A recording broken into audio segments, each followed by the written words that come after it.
En esta ocasión vamos a hablar sobre la clasificación de los hongos.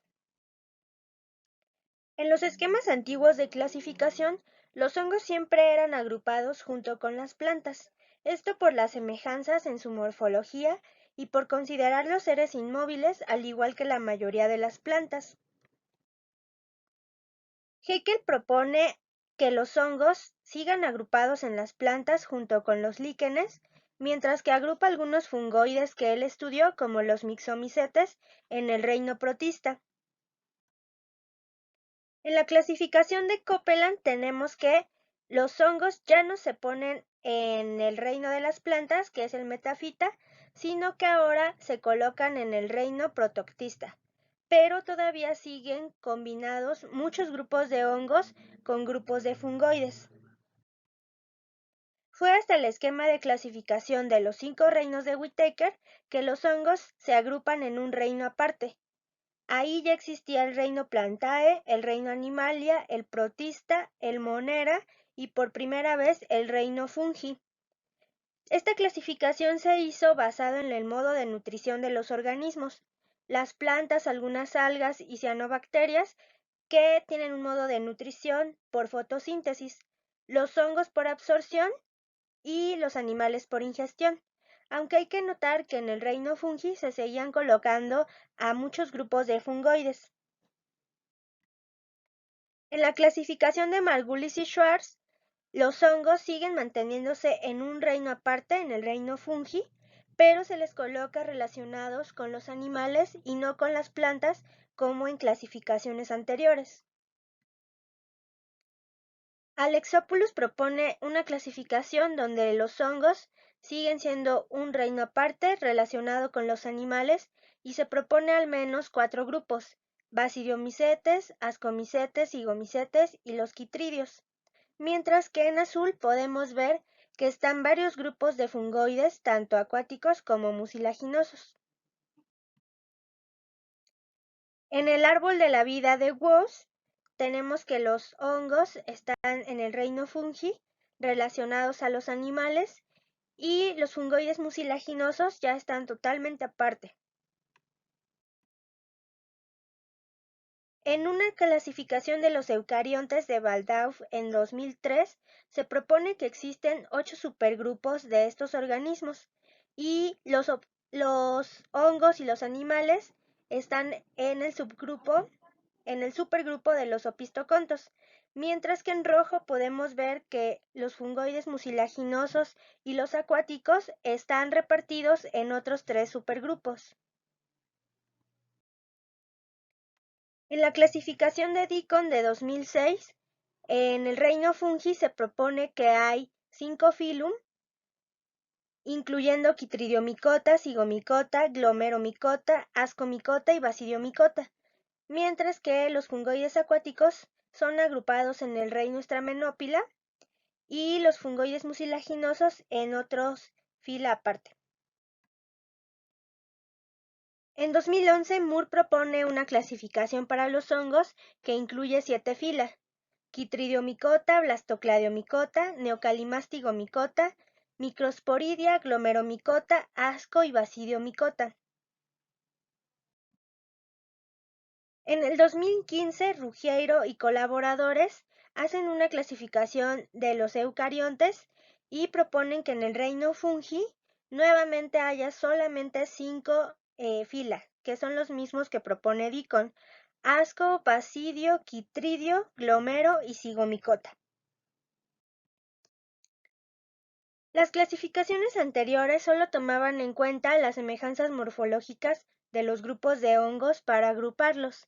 Sin embargo, ya en 2016 y 2017, Espatáfora y colaboradores hacen una nueva clasificación de los hongos y proponen que existan 7 filas. Esta clasificación es diferente porque no solo toma las características morfológicas, sino también características ultraestructurales y de biología molecular, para ahora sí reflejar en esta clasificación las relaciones naturales que hay entre los grupos de hongos. Aquí está el cuadro de la clasificación de Spatáfora y colaboradores de 2017, que es con el que se trabaja en biología de hongos. Aquí tenemos 7 filas. Cryptomicota y Microsporidia se propone que formen el filum Roselomycota. Después tenemos al filum Chytridiomycota y al filum Blastocladiomycota. Estos dos forman lo que antiguamente se conocía como Chytridiomycota y que podemos seguir llamando Chytridiomycota en sentido amplio o sensulato. Después tenemos al filum Sopagomycota y al filum Mucoromycota, que es lo que se conocía antiguamente como Zygomycota y que podemos seguir llamando Zygomycota sensulato. Por último tenemos al filum Ascomycota y al filum Basidiomycota. Es muy importante que ustedes tomen en cuenta esta clasificación, ya que es la clasificación con la que se trabaja actualmente, al igual que es el consenso entre los especialistas en hongos sobre la clasificación, aunque actualmente hay otros esquemas y se proponen la existencia de muchos más fila, la clasificación de Spatáfora es la que sigue siendo el consenso. En 2018, Tedersu propone esta nueva clasificación, donde existirían 9 subreinos y 18 filas. Vean que ya es un número exagerado de filas. Tenemos más del doble de los que propone Spatáfora, y eso es porque muchos de los subfilum que están en la clasificación de Spatáfora, en esta nueva clasificación aparecen como filum. Siguiendo la misma clasificación de Tedersu y participando con otros colaboradores, Wijayawarden en 2020, en este año, proponen una clasificación donde existirían 19 filas. Son los mismos 18 de la clasificación de Tedersu y solo se agrega el filum Caulochitriomycota. Otra cosa importante que ustedes deben tomar en cuenta es saber la categoría taxonómica y su terminación. Esto los va a ayudar siempre a darse cuenta de qué categoría taxonómica se está hablando. Por ejemplo, hemos estado hablando de los filum y su terminación es micota, como ascomicota, basidiomicota, chytridiomicota, etc. También vamos a encontrar frecuentemente los subfilum cuya terminación es micotina, como agaricomicotina, por ejemplo. La clase, que la terminación es micetes, como Chytridiomycetes. El orden, que la terminación es ales, como Chytridiales. Y la familia, que la terminación es ace, se pronuncia ace. Y por ejemplo, ahí podemos decir la familia Dacrymycetaceae. El género y la especie no tienen una terminación determinada, pero es importante que siempre cuando escriban una especie género esté subrayado o esté en itálicas o cursivas. Muchas veces también cuando ustedes busquen la clasificación de alguna especie, en alguna de las categorías taxonómicas les puede aparecer un término que está aquí abajo, que es incerta sedis. Eso quiere decir que es una posición incierta.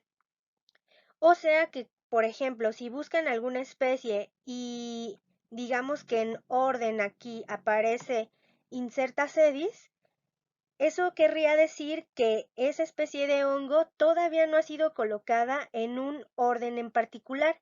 Y eso pasa porque no hay un consenso entre los especialistas de ese grupo de hongos o de esa especie, no hay un consenso de en qué orden debería colocarse, o porque también falta mucha información aún para estar seguros de en dónde colocar, en qué orden colocar a esa especie.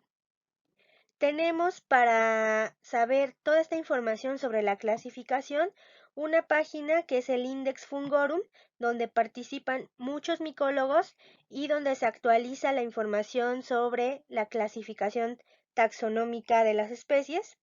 Pueden entrar a la página que está aquí, ponen algún nombre de alguna categoría taxonómica, puede ser desde especie, género, la familia, el orden o el subfilum, y les despliega toda la información, todas las categorías taxonómicas de la especie que estén buscando.